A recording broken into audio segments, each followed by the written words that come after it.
Ini tentang mahasiswa FMIPA UI yang namanya Faris dan Tommy. Oke. Mereka berdua ini asalnya dari luar kota. Faris dari Kebumen, Tommy dari Lampung. Nah, mereka berdua itu kuliah di UI, stay di Jakarta, dan stay-nya itu di asrama UI. Oke. Jadi tuh UI tuh kayak punya asrama gitu loh, Chef. Oke. Jadi kalau misalnya maba-maba atau mahasiswa UI dari luar Jabodetabek yang kuliah di sana, lo bisa nempatin si asrama UI ini karena emang murah gitu loh. Oke. Jadi kejadian ini tuh sekitar tahun 2013-an. Berarti belum terlalu lama lah ya. Ya belum terlalu lama lah. Ini mereka posisinya masih maba nih, Moy. Masih maba. Oke. Mereka berdua ini asrama di asrama UI dan dapat di gedung B. Emang ada berapa gedung? Nah, jadi tuh gedung asrama UI itu kalau nggak salah gue ya, ada lebih dari 5 gedung itu loh, Chef. Oke. Dan dibagi-bagi, ada yang gedung cowok, ada yang gedung cewek. Oh, dipisah. Dipisah. Nah, si Faris sama Tommy ini dapat di gedung B dan mereka sekamar. Oh. Suatu hari mereka berdua kan itu lagi masih maba banget kan, masih kuliah, masih awal-awal, jadi kayak mereka sering nongkrong di kantin buat kayak dapet teman baru gitu loh. Oke. Ketemulah mereka sama senior yang emang udah lama lah tinggal di asrama UI itu. Tapi gue lupa juga dia fakultas apalah si orang ini ya. Ini kita sebut aja namanya Andreas. Andreas. Oke. Nah, si Andreas ini ceritalah tentang asrama UI segala macam. Nah, senior ini cerita kalau misalnya asrama UI itu emang terkenal angker. Dan tempat yang paling angker di asrama UI itu ada di gedung C. Oke. Gitu. Kata si Andreas ini, dia bilang kayak orang-orang tuh suka denger di gedung C tuh ada kayak suara cewek nangis, ada kayak suara cewek senandung di lorong gitu. Sampai yang paling parahnya lagi tuh kayak ada orang pernah mahasiswa UI itu ditongolin sama pocong pas lagi tidur di kamarnya. Bangsat. Nah, dari situlah kayak pertama Faris sama Tommy tuh ngedengerin aja, kayak percaya nggak percaya kan, karena mereka masih maba juga kan. Nah, sampai singkat cerita 2 bulan pertama mereka tinggal di asrama UI gedung B, ya nggak ada kejadian apa-apa gitu. Nah, tiba-tiba ada di suatu hari tuh kamarnya mereka berdua plafonnya tuh bocor pas lagi hujan gitu ya. Mereka lama-lama kayak nggak betah lah tinggal di sana karena setiap hujan kan kayak lantainya lepek gitu basah kan. Nah, mereka berdua mutusin buat ketemu sama pengurus asrama UI buat minta pindah kamar. Nah, mereka berdua ngurus segala macam bla bla bla, dapat kamar baru. Dan kamar barunya ini ada di gedung C. Ya. Ya. Yang mana yang tadi gue bilang ceritanya angker kan, kata Andreas. Pertama tuh mereka berdua pas dapat kabar kalau misal mereka pindah gedung C itu kayak rada-rada takut juga. Karena mereka berdua keinget lah cerita Andreas kan, kalau misalnya gedung C angker segala macam gitu. Tapi mereka mikir ya karena mereka berdua juga Faris sama Tommy kemana-mana bareng ya setidaknya apapun yang terjadi ya mereka bisa saling nemenin lah. Iya, Gak benar. pernah sendiri kan. Jadi mereka kayak yaudah gak apa-apa kali di gedung C aja gitu. Udah sampai suatu hari, jadi si Tommy itu ada di suatu hari Sabtu dan Minggu nginep di rumah saudaranya di Jakarta. Oke. Jadi mau nggak mau si Faris harus tinggal sendiri dong di asrama. Iya, benar. Nah, si Tommy itu bilangnya mau balik Senin. Jadi Sabtu malam dan Minggu malam si Faris sendiri di asrama. Nah, akhirnya di hari itu ya Faris sendirian lah di asrama UI itu kan. Sampai sekitar jam 8-an malam Faris nyoba buat tidur. Nah, anyway itu kamar mereka itu kedapetan satu kamar kasurnya tuh bertingkat gitu loh. Oh, bang bed. Iya, jadi ada 2 tingkat gitu kasurnya.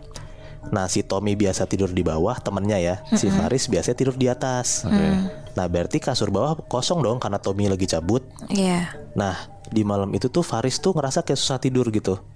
Nah, karena si Faris tuh ngerasa kayak susah tidur, dia tuh nyoba buat main HP. Dia buka Twitter biar ngantuk. Nge-scroll, lihat tweet-tweetan orang biasalah. Dia nge-scroll sampai akhirnya dia nyangkut di satu thread horor yang nyeritain tentang ada orang didatengin sama hantu cewek. Nah, bukannya si Faris ini makin ngantuk, tapi si Faris ini karena baca threadnya itu jadi makin parno gitu loh. Semua itu jadi kayak nyambung gitu loh di otaknya Faris. Dia baca thread Twitter nyeritain tentang hantu cewek, dan dia juga ingat kalau misalnya cerita dari Andreas ada penunggu gedung C yang serem banget, yaitu hantu cewek juga kan. Karena dia takut, dia close Twitternya, dia nyoba buat tidur lagi sambil dia dengerin lagu dari handphonenya.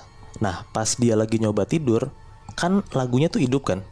Nah, samar-samar tuh di antara lagu tuh Faris tuh denger kayak ada suara bisikan cewek gitu loh. Kayak gitu. Nah, si Faris tuh karena rada ngeh, suara apaan tuh gitu. Faris nyoba matiin lagunya, dia merhatiin lagi tuh, dia coba diam dengerin, oh ternyata nggak ada apa-apa. Faris ngerasa oh itu cuma suara apalah, gue nggak tahu, gue parno doang kali gitu. Faris nyoba tidur lagi, dia setel lagi lagunya. Pas dia setel lagi lagunya, bener ada lagi suara cewek samar-samar di antara lagunya itu loh. Kayak gitu lagi. Nah, dia matiin lagi lagunya, dia tungguin tuh suaranya datang lagi apa enggak. Ternyata bener, suara bisikan itu datang lagi. Duh anjing. Dan kali ini Faris tuh dengernya jelas banget, karena kan udah nggak ada lagu kan. Pas Faris coba dengerin lagi, ternyata suara bisikan cewek itu datangnya dari kasur di bawahnya Faris. Oh, kasur yang Tommy biasanya tidur. Kasur yang biasa Tommy biasa tidur. Nah di situ Faris takut banget dong, karena dia sendirian di kamar kan. Dan pas di situasi kayak gitu, tiba-tiba Faris tuh ngerasa kalau misalnya tuh kasur di bawah itu geter. Keduduk gitu loh. Nah karena kasur atas sama kasur bawahnya nyambung tingkat, jadi geternya tuh sampai kerasa sampai atas gitu loh, sampai kasurnya si Faris, sampai badannya Faris tuh juga ikut kepotong panting. Saking geternya tuh geter banget gitu Chef B. Anjrit. Nah di situ tuh Faris takut banget, panik banget, sampai manggil-manggil mamanya gitu loh, mama tolong ma, Faris takut gitu, sampai nangis kejer gitu saking ketakutannya. Nah pas Faris nangis ketakutan, Faris nggak sadar ternyata dia ngompol. Saking ketakutannya. Bangsat. Di situ nggak lama kasur si Faris berhenti getar, dan sekitar jam 12-an malam Faris tuh ngerasa kayak akhirnya tuh dia nggak digangguin lagi gitu loh. Udah nggak ada suara geter-geternya, udah nggak ada suara cewek bisik-bisik itu. Nah dia ngeberaniin diri buat ke WC, buat bersih-bersih kan dia ngompol tadi kan. Dia jalanlah ke WC kan. Nyampe di WC, lo bayangin nih ada cowok 18 tahun kayak lagi nyuci celananya, lagi bersih-bersih sambil nangis gitu loh, saking ketakutannya sesungguhkan gitu. Nah di situ dia udah selesai bersih-bersih, dia udah ganti celana segala macem. Dia tuh mikir kayak, gue nggak boleh takut lagi gitu. Kalau misalnya gue takut lagi, gue malah makin digangguin gitu.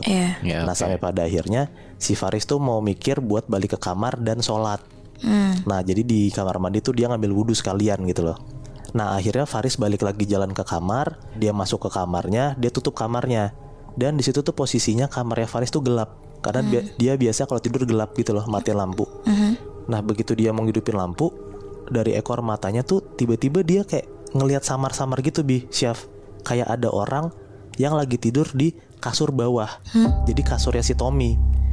Nah di pencahayaan yang remang-remang itu, Faris tuh kayak negesin gitu loh, ngelihat ke kasur. Sebenarnya apa sih yang ada di atas kasur itu tuh?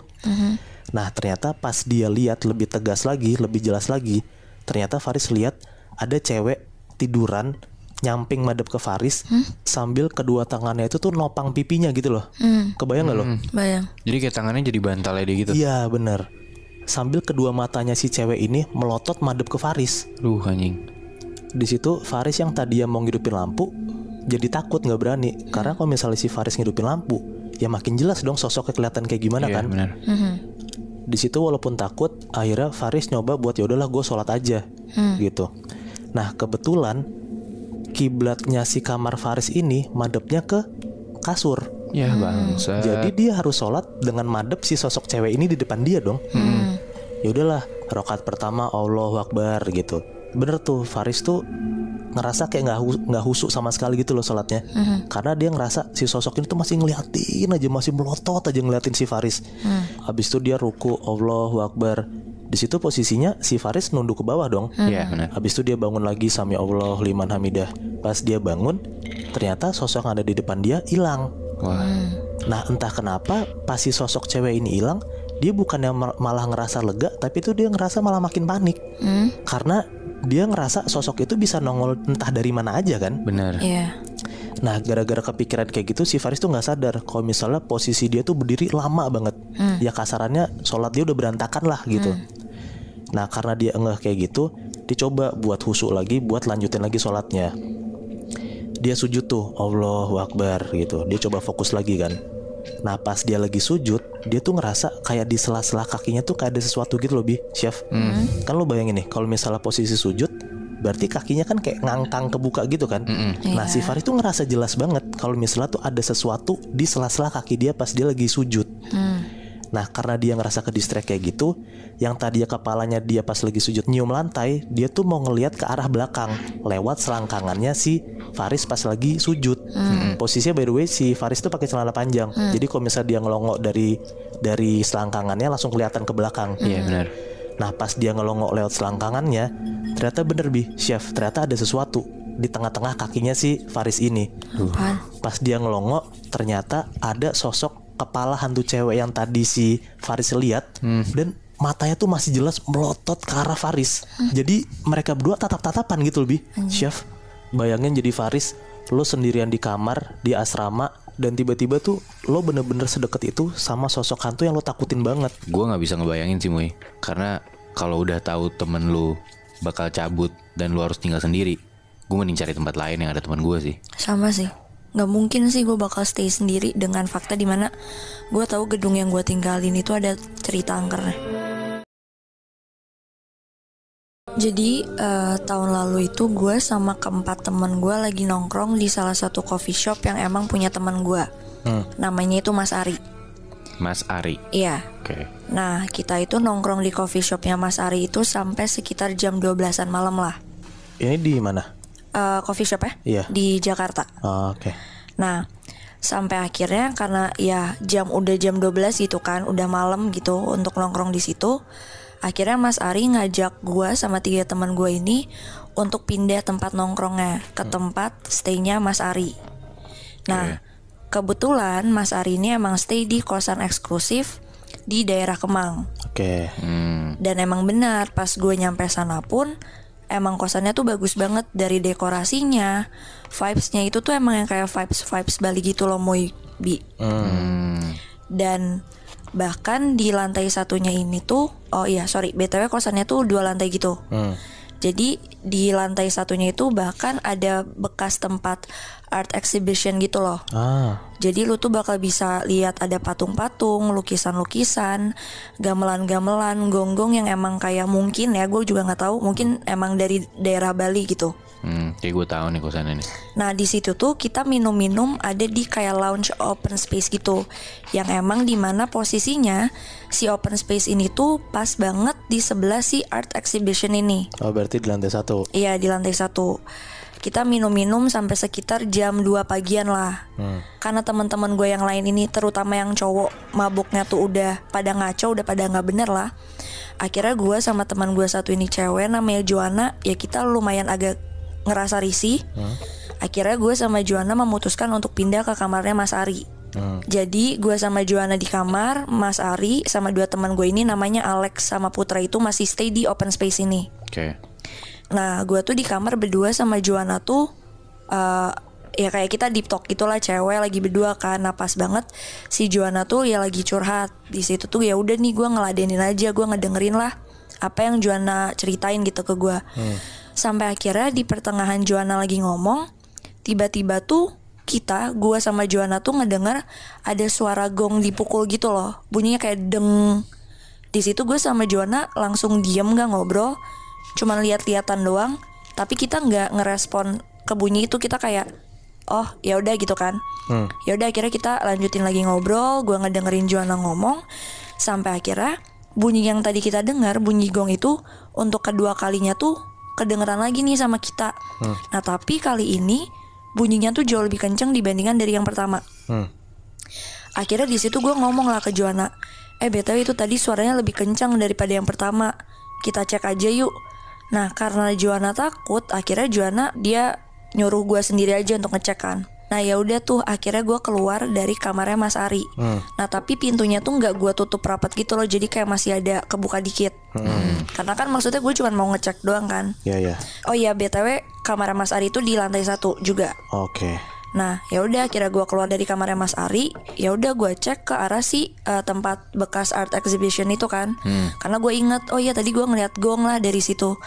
Nah pas gue lihat, ternyata itu yang gue lihat adalah kedua teman gue, si Alex sama si Putra ini, yang dimana kayaknya mereka tuh udah kemabukan banget. Dan gobloknya kalau misalnya mereka udah mabuk itu mabuknya yang rasa gitu loh, Moibi.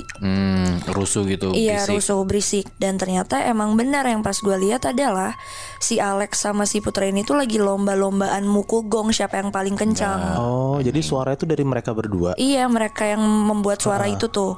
Nah sementara Mas Ari tuh posisinya udah kegeletak di ubin, mungkin kayaknya kebanyakan minum jadinya mabuk tepar gitu kan.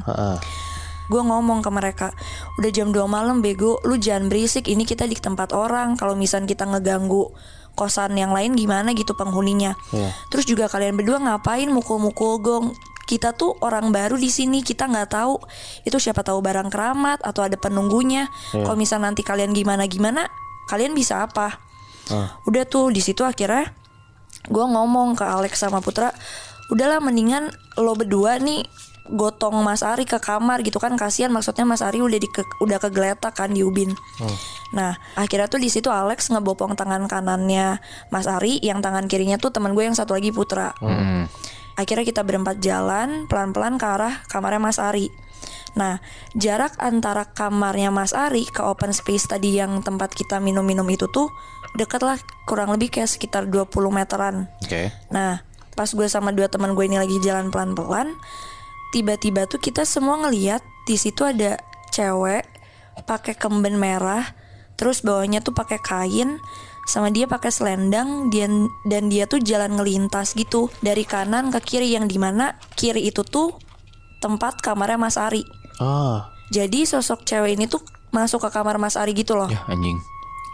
Di situ gua, Alex, Putra bener-bener cuman diem, bengong, ngeliatin satu sama lain. Kita tengok-tengokan lah. Sampai akhirnya Alex ngomong, lu pada ngeliat kan? Gua, Putra jawab iya. Nah di situ yang tadinya gue mikir, oh mungkin ini pengaruh alkohol kali. Tapi akhirnya gue gak mikir kayak gitu, karena maksudnya kita bertiga lihat jelas, dan kita juga mengiyakan gitu kan. Lu bayangin posisi kayak gitu, kita bertiga bener-bener sempet lah bener-bener definisi diam, gak berani ngapa-ngapain, mau bersuara juga gak berani, mau ngobrol sama satu sama lain juga gak berani. Ya bahkan bisa dibilang kita ada di posisi kita matung lumayan lama. Nah tapi tiba-tiba gue keinget, anjing gitu, di kamar tuh masih ada Joanna. Gue takut Joanna kenapa kan. Akhirnya gue bilang ke Alex sama Putra, ya udah yuk kita jalan nih bertiga sambil ngebawa Mas Ari, sekalian juga kita ngecek Joanna di kamar.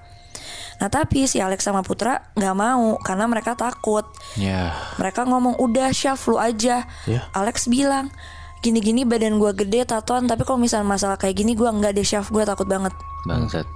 Di situ akhirnya gue yang kayak, yaudah iya gue masuk duluan, tapi kalian di belakang gue ya, jadi kalian ngejagain gue gitu in case tiba-tiba ada apa gitu kan, nggak ada yang tahu.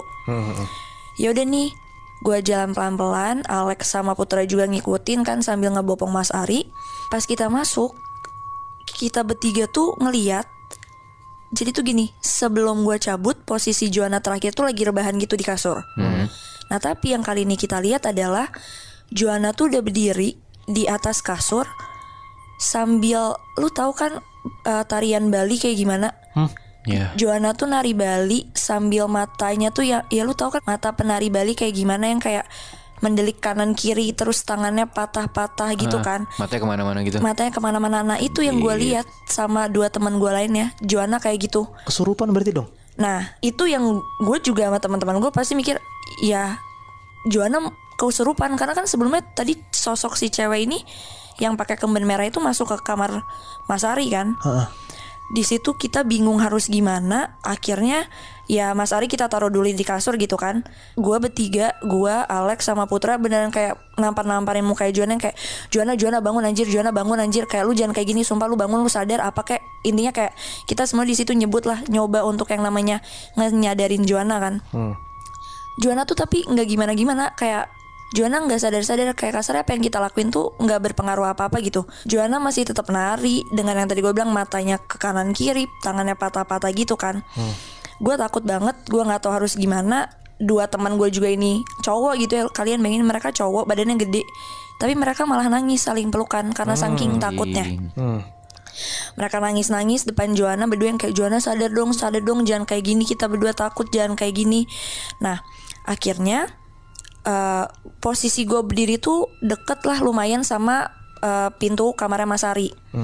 Nah dari tempat gue berdiri itu, kalau gue ngelihat keluar itu, gue tuh langsung ngelihat lorong yang menuju si open space itu.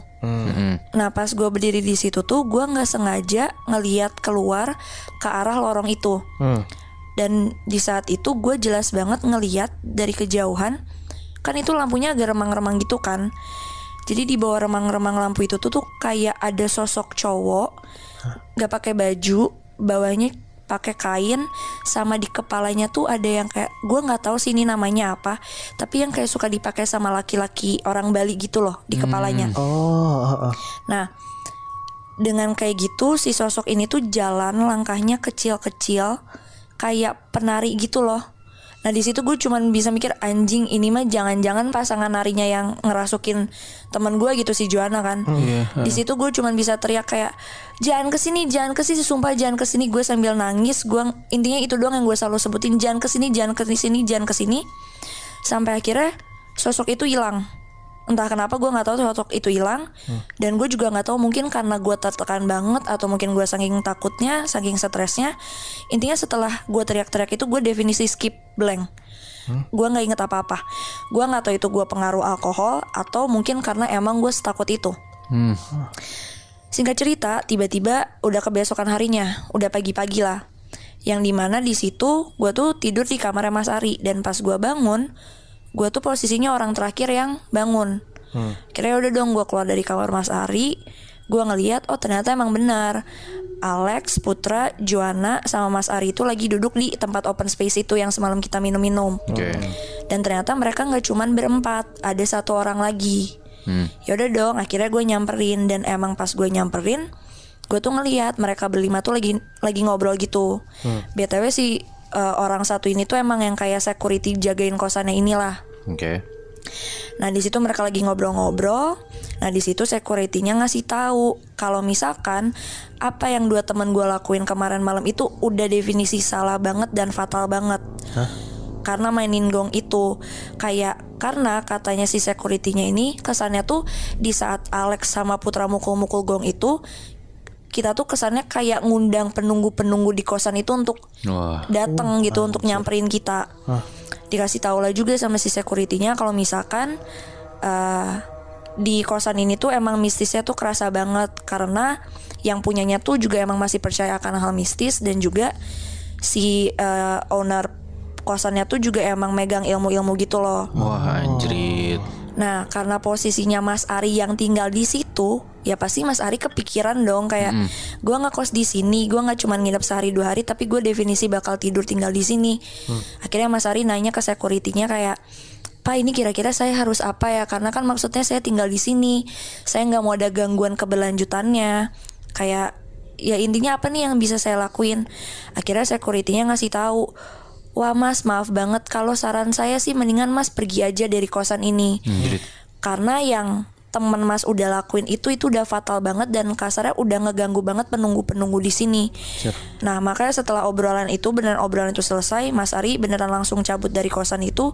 Dan yaudah, karena maksudnya udah nggak berani lagi, akhirnya kita juga sadar gitu kalau misalkan, oh ternyata segitu fatalnya ya, dimana posisinya lu pendatang baru, lu nggak tahu apa-apa tentang tempat itu, tapi dengan gampangnya lu mainin barang di situ yang ternyata apesnya kita adalah barang itu keramat. Ya atau mungkin gitu kali ya, kalau lo jadi pendatang baru, lo tuh emang bener-bener harus ekstra hati-hati banget. Karena mungkin banyak hal yang lo nggak tahu, yang bisa jadi kalau lo lakuin sialnya tuh bukan cuma ke lo doang, tapi ke teman-teman lo juga. Iya.